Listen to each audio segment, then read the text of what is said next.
I recreated Dolph Ziggler's entire career in WWE 2K23. Yes, his 19-year career.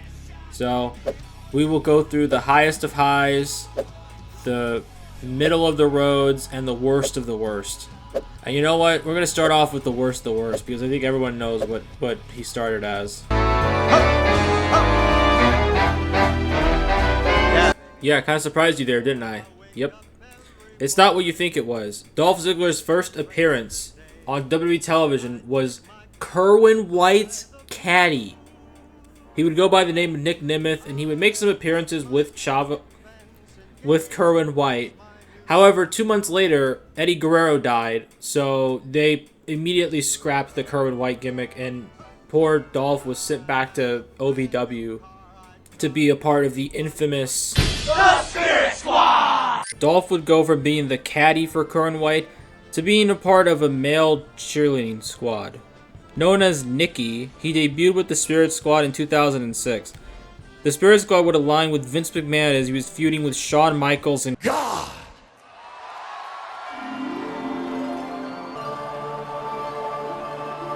The Spirit Squad would get rewarded for their help against the fight against God, as they were rewarded a tag team championship match between the Spirit Squad and Kane and the Big Show. So this match went on for about a little too long, so God interfered and decided to help the Spirit Squad with their angelic cheering voices defeat the evil and demonic Kane and Big Show. This would actually happen in real life. The Spirit Squad actually became the tag team champions at Raw. After winning the tag titles, the Spirit Squad would go back to feuding with Shawn Michaels, but Triple H also joins in on the fun in fighting the Spirit Squad. This would lead to Shawn Michaels and Triple H reuniting D-Generation X, and the Spirit Squad would become the whipping boys for DX, getting beat at Vengeance, and then getting clean swept at Saturday Night's main event. Yeah, in a 5-on-2 handicap match, all members of the Spirit Squad got swept. Fortunately, they still had the tag team titles, but they had to defend them at Cyber Sunday. So the gimmick of Cyber Sunday is that the fans pick the matches, they pick the opponents, and they pick the gimmicks. The viewers ended up voting for Roddy Piper to team up with Ric Flair. So it's the Spirit Squad versus Ric Flair and Roddy Piper for the World Tag Team titles. Kenny hits a diving leg drop onto the back of Roddy Piper's neck, and somehow he survives it. Piper then locks on a sleeper hold to Kenny, but Nicky, Dolph, breaks it up. Piper takes out Nicky with the stunner and pins Kenny for the win. Kenny was so exhausted from the sleeper hold that he couldn't kick out. In real life, Ric Flair makes one of them tap out, and they actually do win the tag team titles. The Spirit Squad get clobbered by guys who are 20 years older than them. For the most part, since the reunion of DX, the Spirit Squad would become jobbers to the stars for the remainder of their entire run. Even as the champions, they were jobbing out left and right. The end of the Spirit Squad came when they fought Ric Flair, Triple H, and Shawn Michaels in a handicap match, which of course, they lost, and were beaten up by DX, thrown into a box, and literally got sent back to OVW. They slapped a sticker that says OVW, and they sent the Spirit Squad back. This would be the end of the Spirit Squad on television, and the majority of the guys involved would get released. Except for two. Kenny Dykstra, who flopped hard. And of course, Nicky, Dolph Ziggler. So after getting sent back to OVW in 2006, 2 years later in 2008, Nick Nemeth would be repackaged as Dolph Ziggler, whose gimmick would be just introducing himself.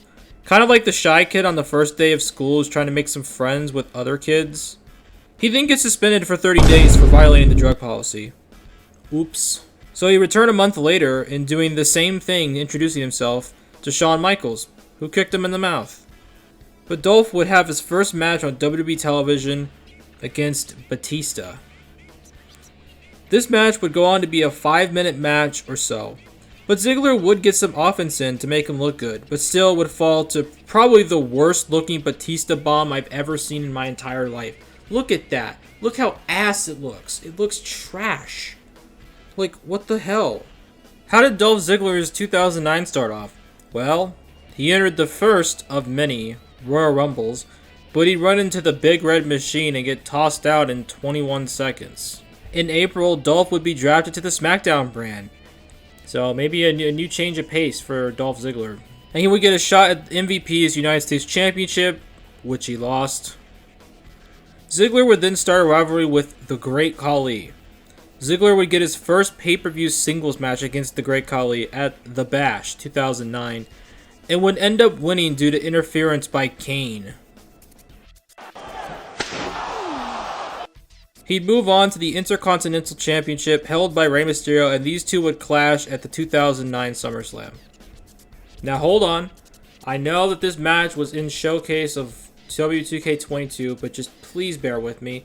This is like the only match I could find that actually was like good in 2009, or at least relevant, so just... Dolph would go on to squash Rey Mysterio in 5 minutes and would win his first Intercontinental Championship after super kicking the shit out of Rey Mysterio. Nah, that didn't happen. Although that would have been a very interesting thing for Dolph Ziggler. Rey and Dolph would have a back and forth classic where Rey Mysterio would hit a 619 to retain the championship. After this match, Dolph would be sent back down to what I call Midcard Purgatory. That would be the first time of many in his entire WWE career where you just go back into the mid-card and not do anything of importance. He ended up for the rest of the year in the mid-card, not winning any titles and not really progressing at all in the WWE. Dolph would enter the 2010 Royal Rumble, which he lost. He would then also enter the 2010 Money in the Bank ladder match at WrestleMania 26, which he would lose to Jack Swagger. Halfway through the year, Dolph would find a knight in shining armor to guide him out of booking mid-card purgatory. Vicky Guerrero. Vicky would align with Dolph, and this would help him capture his first Intercontinental Championship from Kofi Kingston on an episode of SmackDown. Kofi would get a rematch at the Night of Champions pay-per-view later that year. After a back-and-forth match with both guys giving it their all, Kofi Kingston hits an SOS, but Dolph kicks out of it. Dolph locks on the abdominal stretch leg thing multiple times, but Kofi gets out of it. No one has ever tapped out to an abdominal stretch, I think, ever.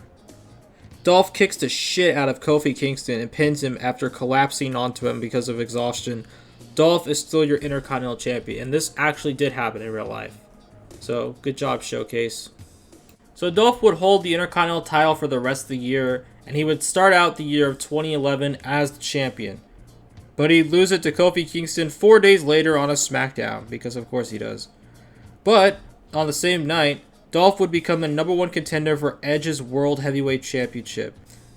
He would end up losing the opportunity at the Royal Rumble, but days later, Vicky Guerrero, who's the GM at the time, granted Dolph another shot at the title, but with the stipulation that if Edge hits a spear onto Dolph, then he'd lose the title. Stupidly, Edge hits a spear onto Dolph, and Dolph would end up becoming the world champion on the following Raw. Like a freaking nerd. You're told not to hit a move, and you do it anyways. But he'd win the title back days later, so all's well that ends well. Dolph would be drafted to Raw and would get a US title opportunity at Capital Punishment against Kofi Kingston! And Dolph would win his first United States title against Kofi. What a weird coincidence to win both of your first mid-card titles against the same guy. For the rest of the year, Dolph would be the champion until he got to the end of the year, where he would end up facing off against the guy who became white hot during the latter part of 2011. At TLC 2011, Dolph Ziggler defends the United States title against Zack Ryder. Both guys go to the outside and Dolph hits that stupid abdominal stretch thing again. Zack Ryder gets out of it, of course. Both guys get in the ring, and Ryder catches him with a side kick and then finishes him off with a Rough Rider to become the new United States champion. This moment was great, and that sell from Dolph was amazing too. This moment for Zack Ryder was probably his biggest moment in his entire career. And of course, it went all downhill from there. After this loss to Zack Ryder, Dolph would move into fighting CM Punk for the WWE Championship at the Royal Rumble in 2012. I guess this is what you call failing upwards, right? You lose a title, you get a world title shot. Perfect. Which he lost, of course.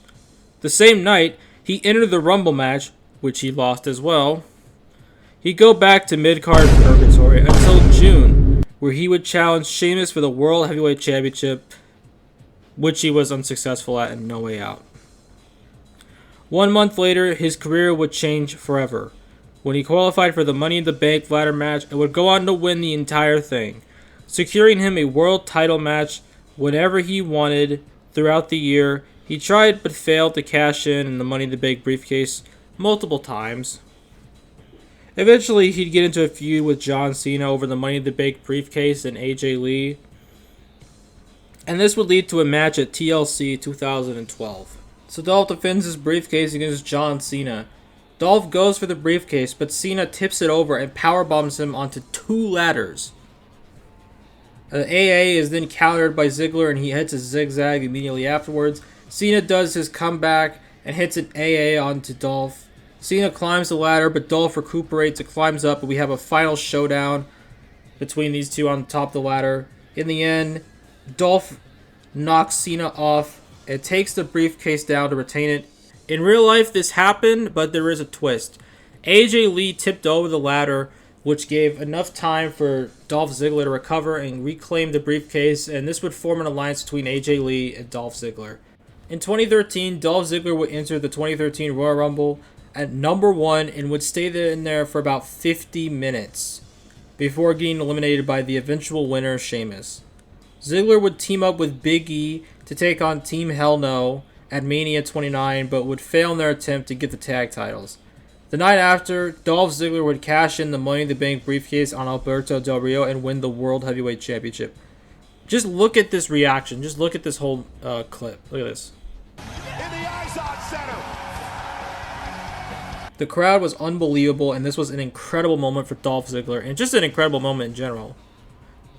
Unfortunately for Dolph, this would be the peak of his entire career, because Dolph would suffer a concussion before his first pay-per-view defense and was shelved for 30 days. When he came back, it felt like WWE gave up on him, and he would end up defending his championship at Payback against Alberto Del Rio.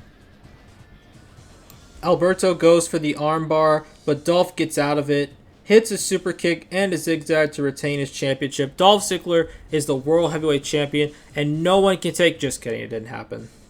It did not happen. Dolph would lose his championship in a double turn, where Del Rio turned heel by beating him up too much, and Ziggler turned face by being the defiant, never-give-up attitude. At the following pay-per-view, AJ Lee would turn on Dolph by costing him the match, his world title rematch. Shortly after, Big E would turn on Ziggler. Now Ziggler is both beltless and friendless. For the rest of the year, Dolph would be stuck in mid-card purgatory, losing title matches to others on the roster that WWE was more interested in pushing at this point. Side note, it is quite sad how he reached the pinnacle of WWE, became a world champion, he reached the peak, and then everything just crumbled, and by the end of the year, no one even remembers he was world champion. Like, that's just sad. Really sad. So, would 2014 prove to be a better year for Dolph Ziggler? Not really. No. Dolph would enter the 2014 Royal Rumble, which, again, he lost, because at this point he's just there for fodder. He would enter the first ever Andre the Giant Battle Royal, which he lost. He tried to win his second Money in the Bank match, which he would lose once again. He'd then go into a feud with The Miz, where they would have a singles match at SummerSlam for the Intercontinental Championship. Dolph goes for the zigzag, Miz counters it and instantly follows up with the Danielson kicks. Miz follows it up with a skull-crushing finale, and Dolph... Oh, he didn't kick out. He lost. Huh. Well, that's not supposed to happen. So let's redo it. There we go. Dolph Ziggler becomes the new Intercontinental Champion. So after this win, Dolph Ziggler would be sent back down to mid-card purgatory until the month of October, where he would enter into the whole authority angle. This would lead to a 5v5 Survivor Series match, Team Authority versus Team Cena. If Team Cena loses, they get fired. If Team Authority loses, they get fired. Dolph, in the end, would become the last man standing after Sting interfered and took out Triple H with a death drop. He would drag Ziggler's carcass over to Seth Rollins' body, and Dolph Ziggler would become the last man standing in this Survivor Series match. It seemed like things were going up for our boy Dolph Ziggler. He even won another Intercontinental Championship against Luke Harper. But you know how this all turns out to be. You know how this is going to go. So we start off 2015 Dolph Ziggler's career with what else? He enters the Royal Rumble and he loses the Royal Rumble. But Dolph Ziggler, 2 months later at WrestleMania 31, he enters a ladder match. Of course, he doesn't win it, and Daniel Bryan wins it. So following WrestleMania, Sheamus would make his return with the infamous Mohawk. And he would start feuding with our guy, Dolph Ziggler. This would lead to a Kiss Me Arse match, where even though Dolph Ziggler won the match and Sheamus had to kiss Ziggler's ass, in the end, Ziggler was the one doing the ass kissing, as Sheamus beat the crap out of him and then just stuck his face right on one of his butt cheeks. Oh, that's so sad. Of course, this would lead to a very competitive rematch, which Sheamus won. So what did Dolph get out of that? Absolutely nothing. Dolph would then move into a triangle love feud with Rusev and Lana. Dolph would, in the end, get with Lana. So Lana would dump Rusev for Dolph Ziggler. And in a retaliation jealousy thing, Rusev would then go for another Summer Rae. This would lead to a match between Dolph and Rusev at Night of Champions 2015. Just them, not the other girls. Dolph would rebound with a splash in the corner, and Rusev pops up like nothing happened. So then Ziggler just hits him with the super kick. Despite putting the foot on the rope, Rusev was still able to kick out, and then Dolph locked on a sleeper hold to make Rusev tap out. Ziggler wins, and yeah. So what happened after this big win? Well, Dolph Ziggler just went back to Midcard Purgatory like he always does. And he would stay there for the rest of the entire year. So, great job, Ziggler. 2016 for Dolph Ziggler. It starts out at him entering the Royal Rumble, which he loses again. How many times can one lose before they finally just give up and you know what? Fuck it, I'm done. So then he enters into a mini feud with Triple H, which of course he lost. Ziggler would be at Mania though. He'd be in another ladder match, which he lost again. Dolph Ziggler would then be drafted to SmackDown in the 2016 WWE Draft that would split the rosters once again. Surprisingly, Dolph Ziggler would actually win a #1 contendership to become the #1 contender for Dean Ambrose's WWE Championship at SummerSlam 2016. So here's the match. Dolph Ziggler, Dean Ambrose, WWE Championship, SummerSlam 2016. Dean Ambrose hits the OG Dirty Deeds, which looks absolutely disgusting in the game. Dolph then rebounds somehow with a forearm, but Ambrose launches with a clothesline off the ropes to Dolph. Dean goes for a forearm off the top, but completely misses because Dolph goes for a zigzag, but he gets countered. Dean hits a leg screw, but Dolph instantly pops up like nothing happened, and then hits a Dirty Deeds of his own for a 2 count. Dolph follows it up with a super kick to pin and become the WWE Champion finally. No, just kidding, he lost. Yep, like Dolph Ziggler would ever win a WWE Championship. You gotta be crazy, out of your mind. So, post SummerSlam, Dolph would enter a feud with The Miz once again.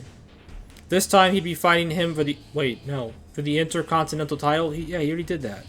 Dolph Ziggler would lose a championship match at Backlash to The Miz, and The Miz was like, nah, I don't want to fight you anymore, alright?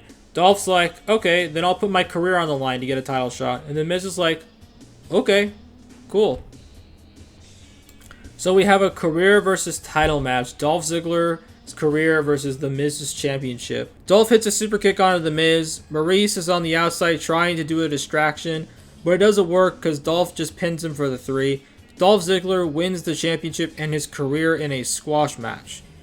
Of course, that's not what really happened. We actually got a really good Intercontinental title match that Dolph would win, but it's not a squash. So at the beginning of 2017, Dolph Ziggler would actually turn heel at the beginning of the year. After losing another Royal Rumble match, Dolph Ziggler would be sent back to Midcard Purgatory. He would be feuding with Shinsuke Nakamura, which he would lose. He feuds with Bobby Roode. He loses that too. And then after being in Purgatory for the entire year, he actually gets a title shot for the U.S. title, as it's Baron Corbin defending against Bobby Roode, the glorious one, and Dolph Ziggler, the not-so-glorious one.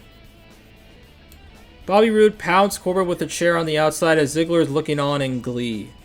Ziggler and Roode are battling as Corbin looks like he's already exhausted and out of it. Corbin hits a deep 6 onto Ziggler, and Roode takes him out to pin Ziggler for 2. Corbin then recovers, hits an end of days to Roode, and actually pins Bobby Roode for the 3. Baron Corbin retains his championship. Actually, no, that didn't happen.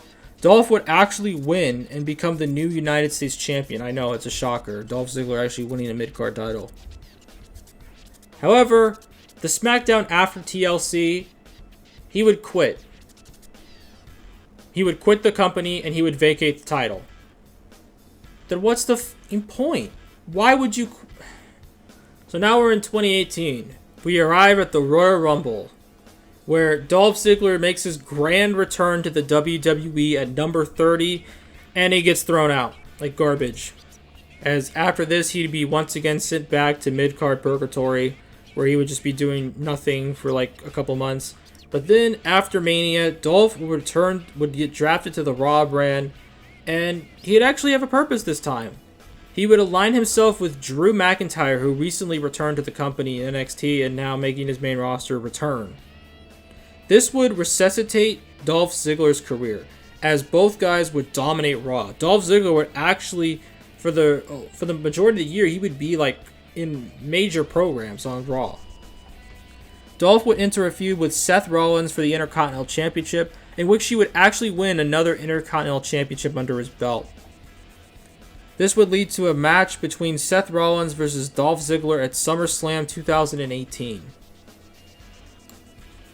Rollins would hit a super kick on a Dolph Ziggler for a 2 count only.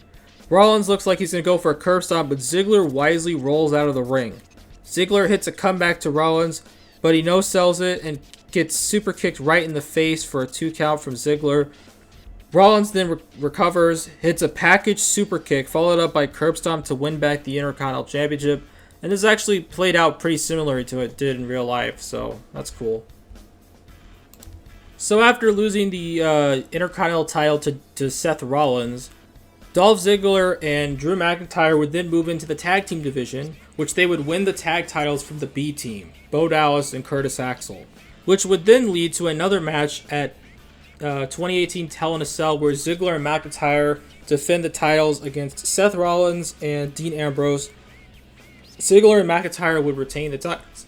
The alliance between Dolph Ziggler and Drew McIntyre would basically dissolve, and this would lead to a mini feud between Drew McIntyre and Dolph Ziggler, where Drew McIntyre would eventually win the feud and brutalize Dolph Ziggler in the process.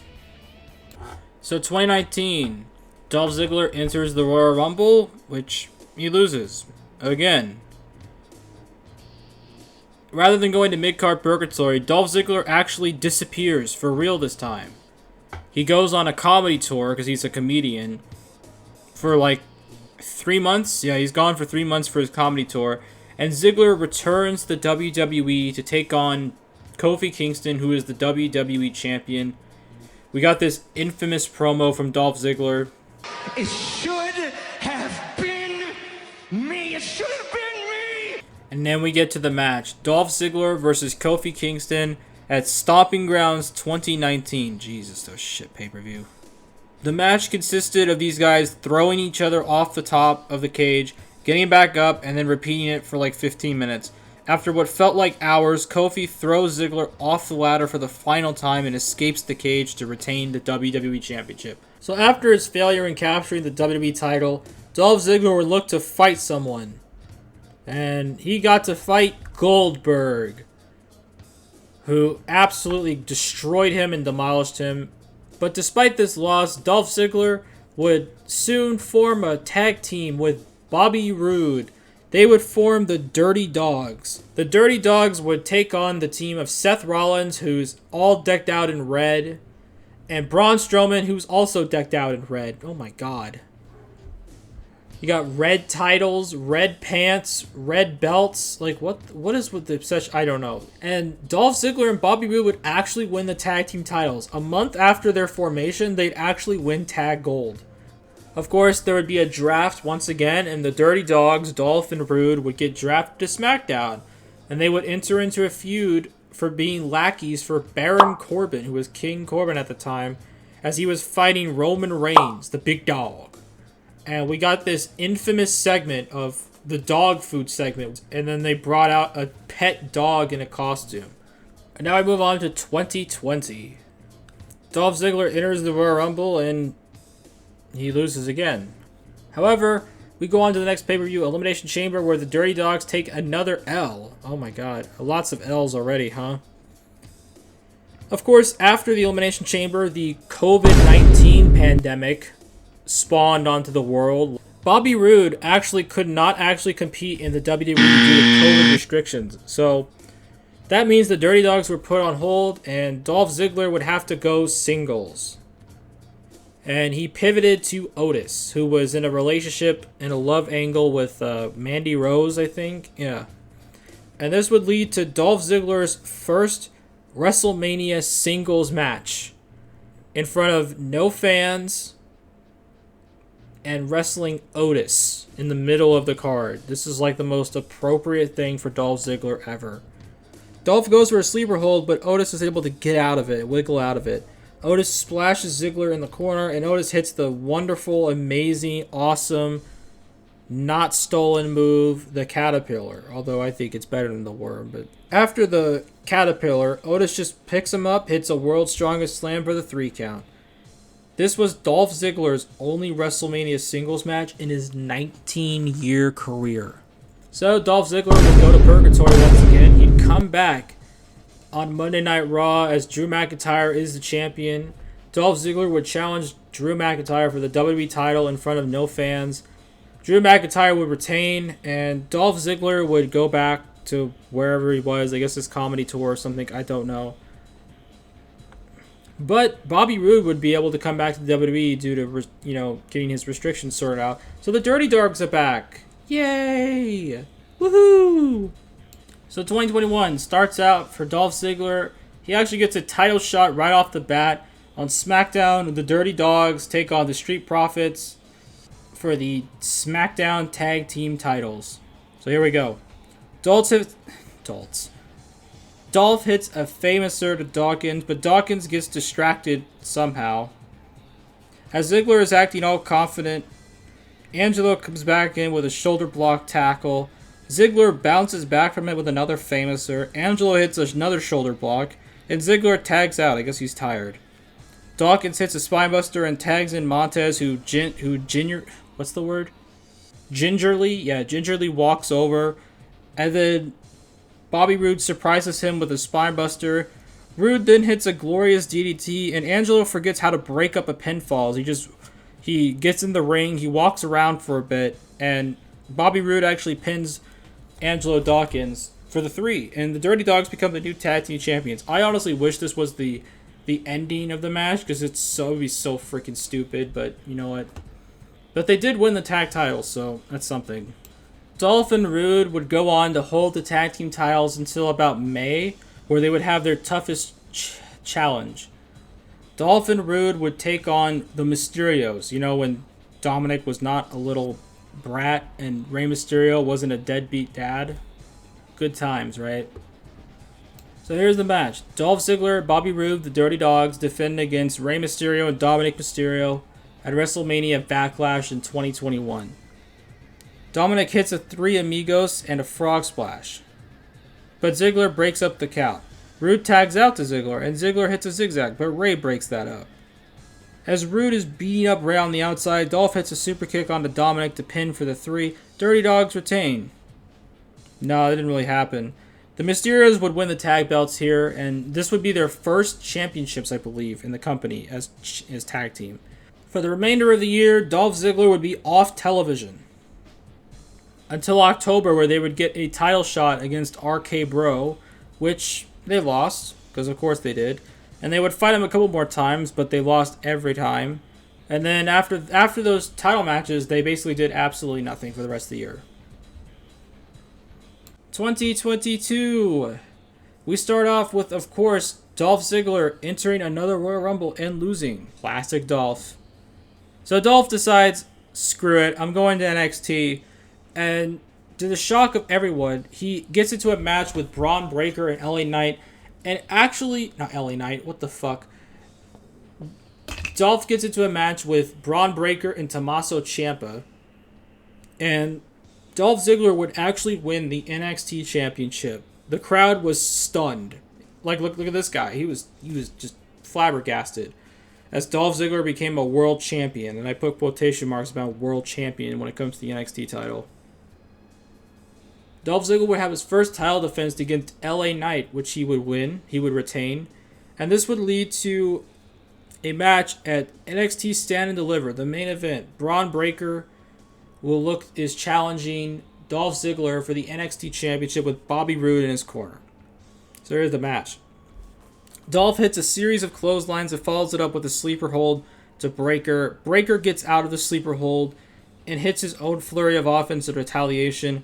Bobby Roode distracts Braun Breaker for like 5 seconds. This gives Dolph enough time to rebound him with a dropkick. Super kick to Breaker for the pin. Dolph Ziggler actually retains a championship, a world championship. Can't believe it. Of course, since this is Dolph Ziggler, he loses the title one day later on a random episode of Raw. Unfortunately for Dolph, he and I believe Bobby Roode would be off television for the rest of the year due to Bobby Roode having neck surgery. Super serious neck surgery, like, career-ending stuff. And because of this, Dolph Ziggler was just off television. Either that or he was not really doing anything of note. At the 2023 draft, Dolph Ziggler would go undrafted. Yeah. He wasn't even in the Royal Rumble because he would not really be booked for anything really for the entire year of 2023. Eventually, he would get released in September of 2023. His last match was in May of 2023 where he took on JD McDonough in a count out. And JD McDonough would just beat him up and pulverize him after the match. And after that, that was it. He got released in September. And that's pretty much it. That's Dolph Ziggler's entire career. So that is Dolph Ziggler's entire WWE career. What do I think of him? I thought he was a great talent. He was just a good wrestler. He could cut a promo. But I feel like WWE always treated him as like a guy that put over other people because he was so good at putting others over that WWE just put him in the role of either putting others over or just being a guy in the mid-card that they could depend on in any situation. That's it. Thanks for watching. If you watched the whole video, thank you so much. I really appreciate it. And I will see you in the next one. And good luck to Dolph Ziggler in his future endeavors.